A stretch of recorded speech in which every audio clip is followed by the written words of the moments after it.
$76,000. That's how much Caitlin Clark made in her rookie year with the Indiana Fever.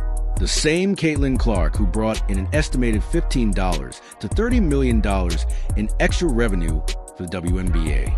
The same player whose jersey became the fastest selling in women's basketball history.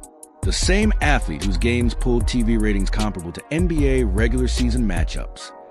$76,000. Let that number sink in for a moment, because what's coming in 2026 could either fix this madness or completely unravel everything the league has built. This isn't some far-off issue. It's a ticking time bomb set to explode right in the middle of the biggest growth period women's basketball has ever seen. The collective bargaining agreement is due for renegotiation. New media deals potentially worth $300 million a year are on the line. And the very players who created this massive surge in value are watching every single move. Many of you have been pointing this out for weeks in the comments that you've been putting the pieces together. You saw Caitlin Clark completely reshape the landscape, and then watch her earn less than what some athletes spend in a single night out. You were right to question it. This isn't just about fairness anymore. It's about whether the WNBA can actually survive the weight of its own success. If you believe the story behind the story matters, if you think athletes deserve to be paid what they're truly worth, hit that like button right now. It tells us we're on the right track with this investigation. So what exactly is happening in 2026 that has analysts, agents, and even people like Stephen A. Smith losing their minds? Let's cut through the noise and look at what's really at stake. The current collective bargaining agreement, CBA, is set to expire. The document that governs everything from salary caps to working conditions. It's basically the constitution of professional women's basketball, and it's about to be rewritten from the ground up. At the same time, the WNBA is negotiating brand new television and streaming deals. The current agreements bring in roughly $60 million per year, but industry insiders predict the next round could jump to $250 to $300 million annually. That's not a minor bump. That's the league's financial foundation potentially quintupling overnight. And this is where the real tension begins. If the league's value increases fivefold, shouldn't the players' compensation rise accordingly? Basic economics says yes. But institutional resistance and complex revenue-sharing systems say it's not that simple. Here's what makes this moment explosive. The players stepping to the table this time aren't the veterans of 5 years ago. They're Caitlin Clark, Lexi Hull, and the next generation of stars who've seen the transformation with their own eyes. They've witnessed ticket prices surge. They've played in sold-out arenas. They've experienced the media storm. They know their worth, and they'll be negotiating with unprecedented leverage. The math, however, is brutally simple. Caitlin Clark's 4-year rookie contract totals about $338,000, breaking down to roughly $76,000 in her first year. For comparison, the NBA's minimum salary is around $1.1 million. And we're not talking superstar versus superstar. This is the WNBA's most impactful player versus the NBA's baseline. The athlete who's done more for women's basketball visibility in a single season than the previous 5 combined is earning less than many mid-level managers at mid-sized companies. Meanwhile, Lexi Hull is in an even tougher spot. Despite being a crucial piece of the Fever's resurgence and growing her own fan base, Hull earns about $67,000 a year. That's the paycheck for a professional athlete in the nation's top women's basketball league. One whose games are now must-see TV, whose presence drives ticket sales, and whose team's merchandise is flying off the shelves. The numbers simply don't add up. And that brings us to the veteran player's perspective. Sophie Cunningham has paid her dues over multiple seasons, building her brand, establishing herself as one of the WNBA's most recognizable personalities, and becoming a key part of the league's growing visibility. Her social media presence alone drives engagement that directly translates into sponsorship interest and broader league exposure. Yet, when you look closely at her contract compared to the value she brings, both on the court and as a marketable figure, a familiar pattern emerges: systemic undervaluation that cuts across every level of experience. That in 2024, the maximum WNBA salary was about $241,000. Read that again. The highest paid player in the league earned less than the NBA's minimum salary. The gap isn't just big, it's astronomical. It's the kind of disparity that makes people question whether the league is truly committed to retaining its top talent.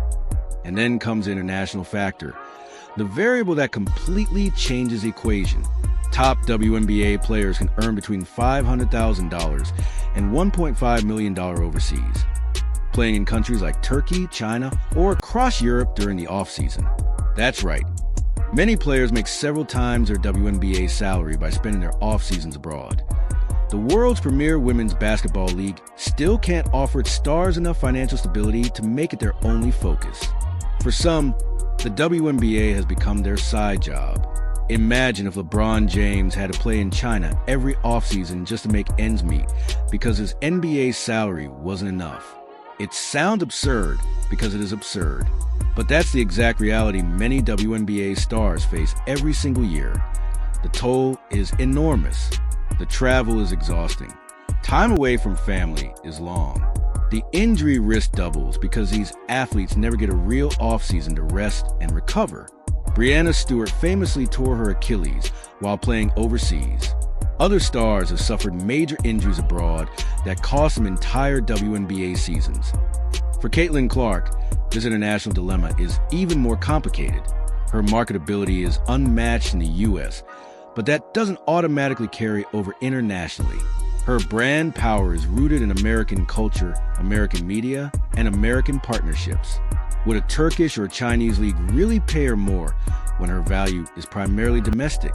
It's unclear, and that's exactly why 2026 is such a turning point. Drop a comment right now. What should happen with WNBA salaries in 2026?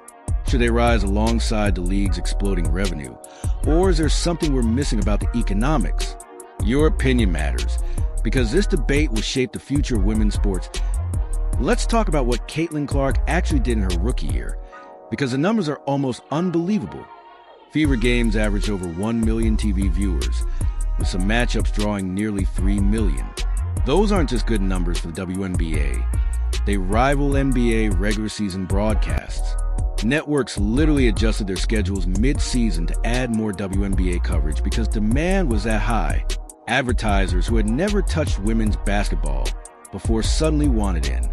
The economic ripple effects reached every layer of the league. Ticket sales tell an even more dramatic story.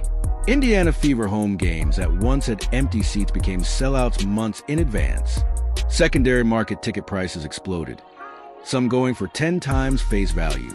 Every road game turned into an event. Other teams even restructured their schedules to get more matchups with Indiana. That's the Caitlin Clark effect. And it didn't just lift the Fever. It raised the entire league. Merchandise sales shattered records. Clark's jersey became the fastest selling in women's basketball history within weeks. And it wasn't just her gear. Overall, WNBA merchandise sales skyrocketed as new fans who discovered the league through Clark started supporting other teams and players. The rising tide lifted all boats. Sponsorships followed. Brands that once ignored the WNBA suddenly wanted partnerships. League sponsorship revenue jumped dramatically, directly tied to the visibility Clark and her generation created. Industry insiders estimate that Clark generated between $15 and $30 million in new revenue for the WNBA during her rookie season alone. And that's conservative. Some analysts think the true figure could be even higher once you account for long-term brand growth, new fan acquisition, and the boost of future media deals. Her own compensation? A fraction of 1% of that value. That's why 2026 is make or break. The Players Union will walk into negotiations with hard data, record-breaking viewership, attendance, and revenue. They'll have proof that the money exists. The question is whether the league structure, its ownership, salary caps, and outdated pay models can evolve fast enough to reflect that reality. If it can, the WNBA could enter a golden era, one where players are paid what they're worth and can focus solely on their U.S. careers, and where the quality of play and fan engagement reach new heights. But if it can't, if the next CBA fails to match the league's growth, the fallout could be catastrophic. When Clark and Hull finish their rookie deals, they'll know their exact market value. If the WNBA can't match it, they'll look elsewhere, overseas, alternative leagues, or even using their platforms to push for structural reform.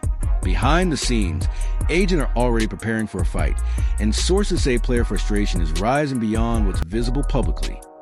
Breanna Stewart, Jewel Lloyd, and others have already spoken up about the pay gap.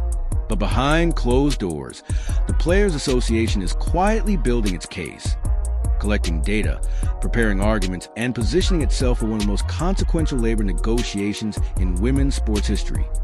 Other women's leagues have faced similar crossroads. The NWSL, National Women's Soccer League, significantly raised salaries after the U.S. Women's National Team's World Cup triumph.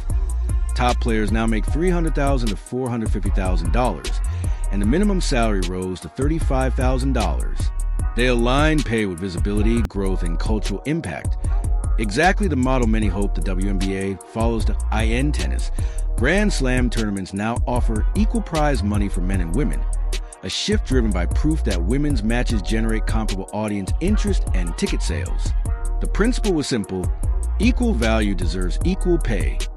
Even the new Professional Women's Hockey League, PWHL, recognized this early, offering $35,000 to $80,000 salaries with full benefits in its first season, ensuring players could focus fully on their sport from day one. The WNBA situation is more complex, with revenue sharing agreements, salary caps, and collective bargaining structures that make immediate change harder. But those complexities don't erase the fundamental question. As the league's value skyrockets, shouldn't player pay rise with it? Here's what's certain: the money is coming. Media deals worth $250 to $300 million annually aren't just projections. They're inevitable based on ratings and audience demographics. New franchise expansion fees could pour hundreds of millions more into the system. The revenue exists. Now the question is, can the WNBA evolve quickly enough to share it fairly? If you want to follow how this story unfolds and witness what could be the most important turning point in women's sport history, hit that subscribe button and turn on notifications, because 2026 isn't just another contract year. It's a year the WNBA decides between growth and stagnation, between a thriving future and a missed opportunity.